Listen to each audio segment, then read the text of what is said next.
Chers frères et sœurs, notre vie est une série de jours à la recherche du bonheur et de la vérité. Il y a beaucoup de gens qui le recherchent, mais peu trouvent le bonheur vrai et durable. Nous aimerions vous présenter un petit chemin que moi, Carmélite, a choisi, parcouru et trouvé le vrai bonheur. Cette voie s'appelle la petite voie de l'enfant spirituel. Sainte Thérèse de Lisieux nous a montré cette voie à travers son ouvrage d'histoire d'un âme. Veuillez prendre quelques minutes pour en savoir plus sur cette œuvre.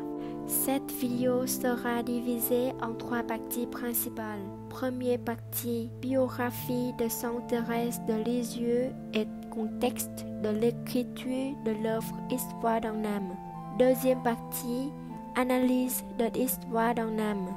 Et troisième partie, conclusion, valeur de l'œuvre. En première partie, biographie de Sainte Thérèse de Lisieux et contexte de l'écriture de l'œuvre Histoire d'un âme.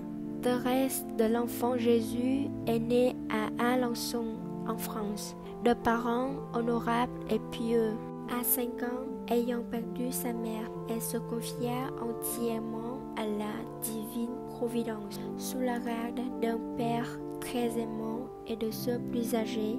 C'est sous cette direction qu'elle s'élança joyeuse comme un géant pour courir le long du chemin de la perfection. À 9 ans, elle fut confiée pour son éducation aux Vierges de l'ordre de Saint-Benoît de Lisieux. À 10 ans, longtemps tourmentée d'une maladie grave et mystérieuse, elle en fut divinement libérée par le secours de Notre-Dame des Victoires. Se remplie d'une ferveur angélique qu'elle s'approcha pour la première fois de la Sainte Table et elle parut épuiser une faim insatiable de cette nourriture. Désirant entrer dans l'ordre des Carmélites déchaussés, elle rencontra, à cause de son jeune âge, pour entrer dans la vie religieuse, beaucoup de difficultés dont elle triompha courageusement et heureusement reçue à 15 ans au Carmel de Lisieux. Elle s'y enflamma d'une ardente charité, ayant suivi, selon renseignement de l'Évangile, la doctrine de l'enfant spirituel. Elle enseigna aux autres et spécialement aux novices, enflammés du désir de souffrir. Elle s'offrit comme victime à la miséricorde divine 2 ans avant sa mort, âgée de 24 ans. Le 30 septembre en 1897, elle envola vers son époux et notre Seigneur, le souverain pontife Pie XI, ayant d'abord inscrit au catalogue des bienheureuses vierges, l'a mis solennellement au nombre des saintes. 2 ans après, en l'année du grand jubilé, elle l'établit patronne de toutes les missions. Histoire d'un âme est une œuvre autobiographique écrite par Sainte Thérèse de Lisieux, une religieuse catholique française du XIXe siècle. L'écriture de cette œuvre inscrit dans le contexte de la vie de Sainte Thérèse, marquée par une profonde quête spirituelle et un désir ardent de se rapprocher de Dieu. C'est dans le contexte de vie monastique que Sainte Thérèse commence à écrire Histoire d'un âme. Elle y raconte son cheminement spirituel depuis son enfance jusqu'à son entrée au Carmel, en passant par les épreuves et les doutes qui ont jalonné son parcours. À travers cette œuvre, Sainte Thérèse cherche à exprimer sa confiance en Dieu et sa conviction que l'amour est le moteur de tout cheminement spirituel. Publié à titre posthume en 1898, Histoire d'un âme a connu un immense succès et est aujourd'hui considéré comme un classique de la littérature mystique et spirituelle. Cette œuvre a marqué l'histoire de la spiritualité chrétienne en France et dans le monde entier et a inspiré de nombreux lecteurs à suivre le chemin de la foi et de l'amour de Dieu. Présentation du contenu de l'œuvre. Histoire d'un âme est divisée en 3 parties principales. Enfance et première communion. Cette première partie de l'œuvre couvre la période de l'enfance de Sainte Thérèse jusqu'à sa première communion.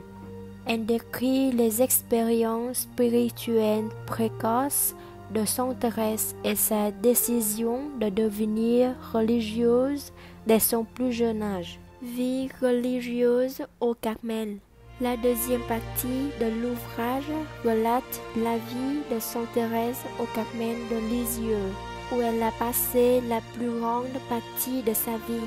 Cette section aborde les luttes et les défis de la vie monastique, ainsi que les expériences mystiques qui ont profondément marqué la spiritualité de Sainte Thérèse. La maladie et la mort. La dernière partie de Histoire d'un âme couvre les dernières années de la vie de Sainte Thérèse, marquées par la maladie et la souffrance. Cette section aborde également les réflexions finales de Sainte Thérèse sur sa vie et sa relation avec Dieu. En plus de ces 3 parties principales, Histoire d'un âme contient également une préface écrite par le confesseur de Sainte Thérèse, ainsi qu'une conclusion rédigée par sa sœur Céline, qui a publié l'ouvrage après la mort de Sainte Thérèse en 1897.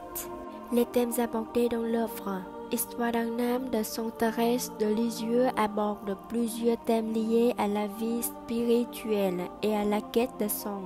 Parmi les thèmes principaux, on peut citer la confiance en Dieu, l'amour de Dieu, la vie intérieure, la souffrance, la prière, la simplicité, l'humilité, l'abandon à la volonté de Dieu, la gratitude, la miséricorde et la conversion.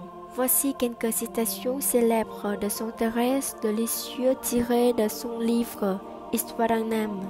Ma vocation, enfin je l'ai trouvée, ma vocation, c'est l'amour. Tout ce qui est petit et précieux aux yeux de Dieu, car il le rend dans l'amour.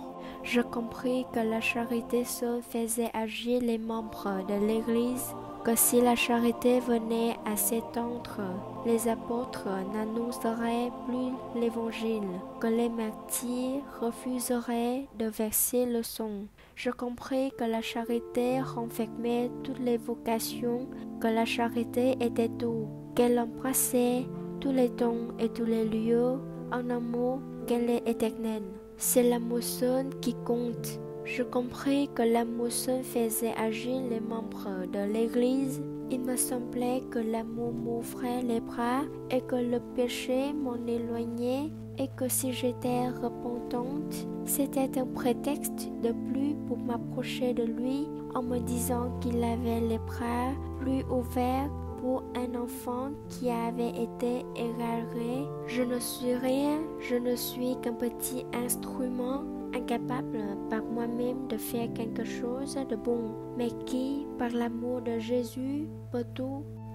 En troisième partie, conclusion, valeur de l'œuvre. L'importance de l'histoire d'un âme dans la littérature française réside dans le fait que cet ouvrage a marqué l'histoire de la spiritualité chrétienne en proposant une vision nouvelle de la vie intérieure et de la relation avec Dieu. Sainte Thérèse de Lisieux y raconte son cheminement spirituel avec une grande simplicité et une profondeur qui ont touché des millions de lecteurs à travers le monde. L'héritage laissé par Sainte Thérèse de Lisieux dans la littérature et la spiritualité est considérable. Son concept de petite voix ou voix de l'enfant spirituel a influencé de nombreux auteurs et mystiques chrétiens qui ont cherché à approfondir cette intuition de simplicité et abandon à la volonté de Dieu. De plus, l'écriture de Sainte Thérèse de Lisieux, qui privilégie la simplicité et l'émotion plutôt que la complexité théologique a ouvert la voie à une nouvelle forme de littérature spirituelle qui cherche à toucher directement le cœur des lecteurs.